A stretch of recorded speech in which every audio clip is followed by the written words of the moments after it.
Welcome to Zwida Media. If you're new to this channel, please subscribe. Don't forget to like, comment and share. Here's a new video for today. Enjoy. Akuboshwe owesifazana oneminyaka engu-37 ngecala lokubulala isiqindamathe sakhe esiyiphoyisa kulandela ingxabano phakathi kwabo. Nginibingelele ngiphinde nginamukele ezindabeni zezwide media. Igama lami ngusibonga konke wakandwani Motanda. Ungangibhizi intatheli eka-YouTube. Ukhalelwe ngamasongo kaSigonyelo wesifazana oneminyaka engu-37 ngecala lokubulala isiqindamathe sakhe esiyiphoyisa kulandela ingxabano phakathi kwabo.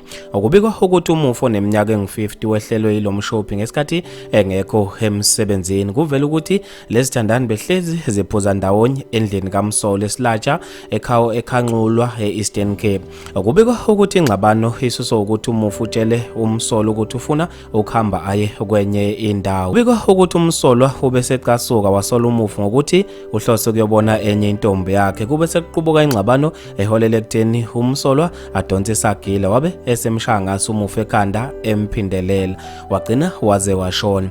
Okhulumela amaphoyisa uBrigadier Nobuntu Getana uthe uMsolwa uzinikele emaphoyiseni namuhla ngomsombuluko ekseni wawabikela ukuthi ulwile nomufi kwathi uma evuka ekseni wamthola engasanyakazi.